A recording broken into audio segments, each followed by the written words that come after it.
Dear students, मैं हूं मुदिता और आप सभी का स्वागत है मुदिता आईएएस वॉरियर्स में। आज हम सोशल स्टडीज़ में वर्कशीट नंबर 68 सॉल्व करने वाले हैं। ये वर्कशीट आपको 22 दिसंबर 2020 के लिए दी गई है। जैसे कि आपको पता है कि हम सोशल स्टडी में रिवीजन कर रहे हैं, क्योंकि जो इम्पॉर्टेंट चैप्टर्स हैं हम ऑलरेडी कवर कर चुके हैं अकॉर्डिंग टू आवर सिलेबस। तो इसमें रिवीजन में आज हम चैप्टर करने वाले हैं नेशनलिज्म इन यूरोप।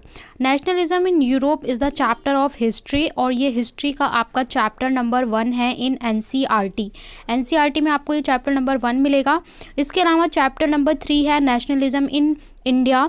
दोनों ही चैप्टर हिस्ट्री के बहुत इंपॉर्टेंट हैं, बहुत सारे क्वेश्चन इस चैप्टर से बनते हैं। तो चलिए रिवीजन में देख लेते हैं आपको क्या क्या करना है।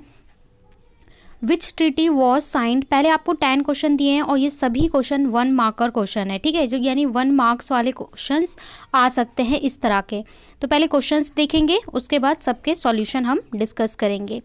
Which treaty was signed to bring about end the end of changes brought about the nepotism, ठीक है। तो ये आपको बताना है कौन सी ट्रीटी है। तो ट्रीटी आपको ये पता चल जाएगा, बहुत इंपॉर्टेंट है, अलग अलग ट्रीटी के बारे में पूछा जा सकता है।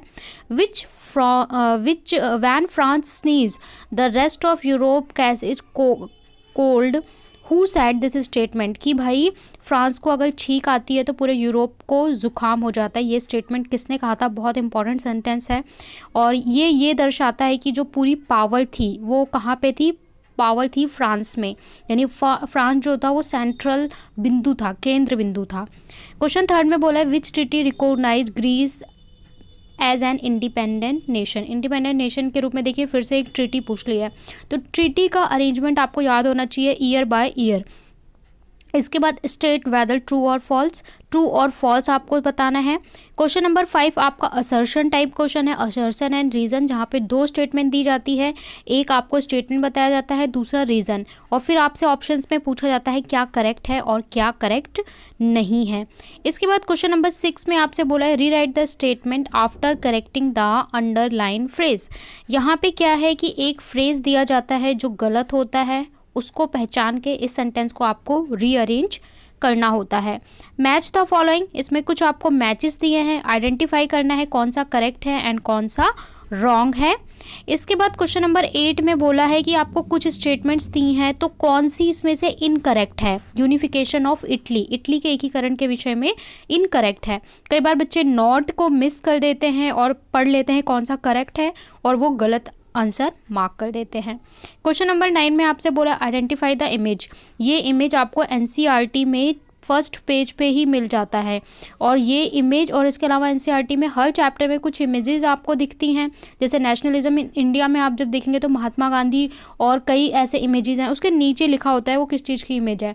हम उसे इग्नोर कर देते हैं, ध्यान नहीं देते, लेकिन बोर्ड एग्जाम में ऐसे 1 या 2 इमेजेस ज़रूर आते हैं और आपका 1 मार्क या 2 मार्क का क्वेश्चन आ जाता है कि इसे आइडेंटिफाई करिए और इसके बारे में थोड़ा सा लिखिए। तो आपको हर इमेज को, not only this, her image को अच्छे से देखना है वो किस चीज़ की इमेज है और उसके बारे में थोड़ा सा पढ़ के जाना है, क्योंकि ज़रूरी नहीं है सेम इमेज एग्जाम में आए, दूसरी इमेज आ सकती है। तो आप वो अपने 1 मार्क 2 मार्क खोने नहीं चाहिए। इसके बाद क्वेश्चन नंबर 10 में आपसे बोला है फिल इन द ब्लैंक्स। आपको यहाँ पे ऑप्शन फिल करना है और सेंटेंस को दोबारा से लिखना है। इसके बाद हम सारे सॉल्यूशन करेंगे, उससे पहले कोविड एप्रोप्रिएट बिहेवियर मैसेज है, to stay safe, fight against COVID के लिए आपको मास्क पहनना है। चलिए सॉल्यूशन देख लेते हैं। क्वेश्चन नंबर 1 में बोला है which treaty was sign to bring about end end the changes brought about by the Napoleon war. Napoleon war के लिए कौन सी ट्रीटी थी, तो वियना ट्रीटी बहुत इंपॉर्टेंट है 1815 की। इसे आप सेंटर पॉइंट मान के इसके आसपास बहुत सारी सिचुएशंस को याद रख सकते हैं कि वियना कन्वेंशन के आसपास क्या हुआ था, और ये घटना वैसे भी बहुत इंपॉर्टेंट है, कई बार आपको शॉर्ट नोट लिखने को आ जाता है वियना ट्रीटी पर। क्वेश्चन नंबर 2 में बोला है when France knees the nest of Europe catches cold, who said this statement, कि भाई फ्रांस अगर छींकता है तो पूरे यूरोप को जुकाम होता है। ये स्टेटमेंट किसने कहा था? तो चांसलर ऑफ ऑस्ट्रिया मेटरनिक के बारे में हमने जब इस चैप्टर को पढ़ा तो अलग से पढ़ा था, इनकी जीवनी के बारे में। चांसलर थे, पूरी पावर इनके हाथ में दे दी जाती है, तो इनके ऊपर भी आपको नज़र रखनी है क्योंकि ये भी इंपॉर्टेंट टॉपिक है। क्वेश्चन नंबर 3 में बोला है which treaty recognise Greece as an independent nation. Independent nation के रूप में किस ट्रीटी ने ग्रीस को ऑर्गेनाइज किया था? तो द ट्रीटी ऑफ कॉन्स्टेंटिनोपल, जिसे कुस्तुनतुनिया की संधि भी कहते हैं, 1832 में इसने ग्रीस को एज एन इंडिपेंडेंट नेशन के रूप में बनने में हेल्प की। तो ये आपके 3 आंसर्स हैं। आप स्क्रीनशॉट ले सकते हैं या डिस्क्रिप्शन में हमारा लिंक दिया हुआ है टेलीग्राम चैनल का, टेलीग्राम चैनल ज्वाइन करके वहाँ से सारे वर्कशीट के सॉल्यूशन एक प्लेस पे पा सकते हैं। क्वेश्चन 4 में बोला है स्टेट वेदर ट्रू और false Garibaldi form the red shirt army of the voluntary. तो लाल कुर्ती एक सेना तैयार की थी, क्या वो गैरीबाल्डी के द्वारा तैयार की गई थी? तो yes, this is true statement. Garibaldi के बारे में वैसे भी पूछा जा सकता है। कुछ पर्सनालिटीज़ हैं जिनके बारे में आपको उनकी अच्छे से क्वेश्चन प्रिपेयर करना है, जैसे मेटरनिक, गैरीबाल्डी, ठीक है, इनके बारे में आपको शॉर्ट नोट ऑलरेडी तैयार करके रखना है। इसके बाद क्वेश्चन 5 आपका था in question given below there are 2 statement marks as assertion and reason. 2 statement है, एक असर्शन है, एक रीजन है। पहले असर्शन देख लेते हैं। After 1848 nationalism in Europe moved away from its association with democracy and revolution. और इसका रीज़न दिया है कि nationalist feeling were whispered among middle class family opinion. अब आपको ऑप्शंस दे रखे हैं, सॉरी ऑप्शंस हैं, both A and R true, R is the correct explanation of A, मतलब कि ए और बी दोनों सही हैं और आर इसका सही एक्सप्लेनेशन दे रहा है। बी में बोला है both A and R true but R is not correct explanation. C, A is correct, R is incorrect, A is wrong but R is correct. तो यहाँ पे क्या है, after 1848 nationalism Europe move away from its association with democracy and revolution. This is right और ये इसका सही reason है।